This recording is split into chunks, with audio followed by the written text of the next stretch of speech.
I'm going to cover threats to aquatic biomes. It's mainly focused on marine, but I will talk a little bit about fresh as well. The first one is overfishing. Obviously, fishing in excess. There are several methods that fishermen use to fish that leads to extinction of specific species or loss of or their chance to reproduce, really. One is called factory fishing, and it's where they use this technology that targets a specific species, and because it's profitable, they basically fish it until the population collapses, and then they actually move on to another. Another one is bottom trawling.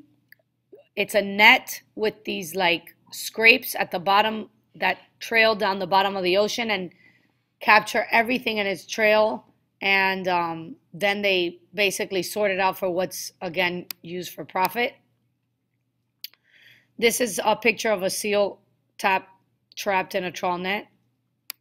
And they call that bycatch. So a lot of organisms are not actually being fished. They just get caught up in fishermen's technology. Another problem to marine biomes is fish farms. It's actually a solution to several problems of the marine biome, but in this case, I'm referencing it as a problem. Problems associated with fish farms are loss of biodiversity. Most fish farms target one specific type or two types of species, and they breed within, so the diversity of genes gets lost. This leads to, the fact that they're packed into a small space, disease spreads easier, and if the fish leaves the farm or escapes from the farm, disease can spread within the area. It's heavily polluted. There's high concerns about pollution near a fish farm, and it affects migration patterns of any fish because they place the farm in the middle of the ocean. Whaling is another big threat. Many fishermen catch whales as meat, like tuna, kind of. They package it in that same way. And these are just pictures of whaling. Pirate fishing is basically fishermen that catch fish illegally or fish that are out of season or not within the size range. Again, I'm mentioning topics you might be interested in. This is a picture of a pirate ship that was carrying, I don't know, a whole bunch of fish to sell that was illegal catch in Africa or West Africa. Pollution. There's a lot of different types of pollution in the water. You should know that there's two main ways pollution enters a water. One is called point, which is a direct dumping. The other is non-point, which is considered indirect pollution. And you'll always see the word, or not always, but if you see the word runoff tied into pollution entering a body of water, that's referencing non-point.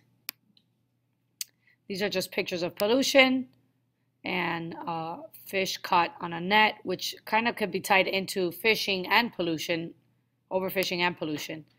This is a type of pollution involving oil, and this is a picture of a direct result of oil spill or oil leaks from BP.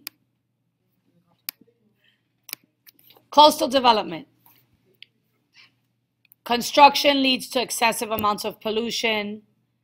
Your habitat destruction of organisms affects shorelines, wave patterns. So there's we're going to talk about more about that when we hit freshwater. Problems with water. Eutrophication is another big problem that occurs in marine biomes, both fresh and salt. And as I mentioned yesterday in the notes, and I'm just going to reference this in the video, you have excessive amounts of nutrients in a body of water that are direct result of industrialized farming or cleaning products that run off into a body of water. And these nutrients are mainly nitrogen and phosphorus, which stem from fertilizers and industrialized farming. This leads to an algae bloom in the body of water, which basically means the algae is overpopulated.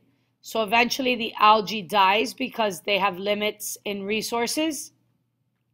In order for this algae to decompose, it requires oxygen-demanding bacteria, which depletes the biome of dissolved oxygen, so fish die. Another pattern to eutrophication is because of the algae bloom, sunlight doesn't penetrate throughout the zones, so photosynthesis declines and dissolved oxygen declines and fish die. And there's a picture of eutrophication happening in an ocean in China. Climate change, or global warming to be specific, leads to flooding, loss of glaciers, which basically means loss of fresh water, and that water hits the marine biome, so that's what causes a rise in sea levels, is really the big tipping point here. This is a picture of Arctic sea boundaries back in the day compared to now.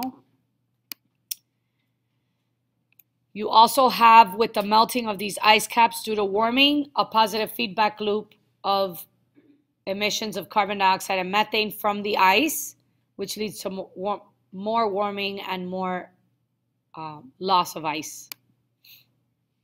I didn't even mention this in class, but coral bleaching is actually another problem due to climate change. And there's a picture of what's happening. I'm going to get more into that later as well. Thermal pollution.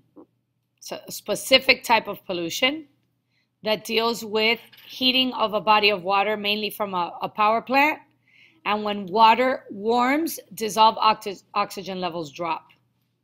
So a electric power plant or a nuclear power plant uses water from like an ocean, and then they use it for their cooling systems, and then they redump it, and it's warm water. Keep in mind, we covered this in our last unit, but extinction and native species are always going to be problems to marine ecosystems. And that's it.